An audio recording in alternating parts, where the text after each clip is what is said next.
Jiu-Jitsu doesn't work, and I don't know what to do with my life anymore. Last weekend, the world bore witness to a paradigm shift unmatched in magnitude since Matt Serra beat GSP for the welterweight title.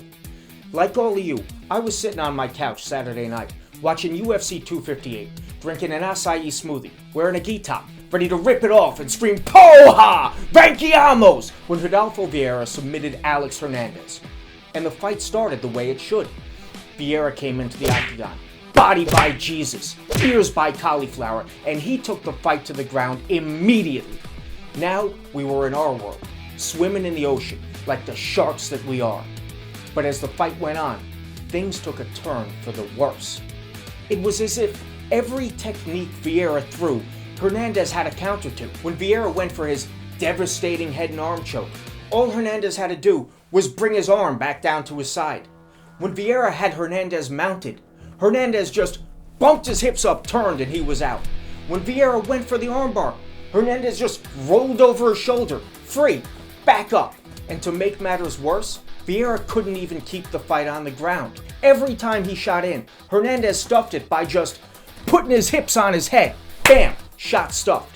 If jiu-jitsu really worked, there's no way Viera would get dominated by a smaller, weaker man. It was sad. And the final nail in the coffin of my belief in jiu-jitsu came when Viera was submitted by Hernandez via arm-in guillotine in the second round.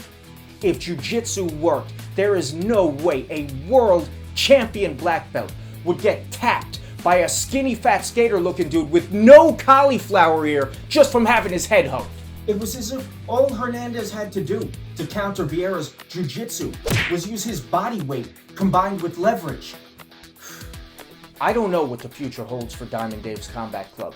And right after I film this, I'm gonna pray to the Holy Trinity and hope that Fedor, Conan, and Arnold deliver to me a new form of unarmed combat for us to use, to crush our enemies, see them driven before us, and to hear the lamentation of their women. Anything but jiu-jitsu, because jiu-jitsu doesn't work.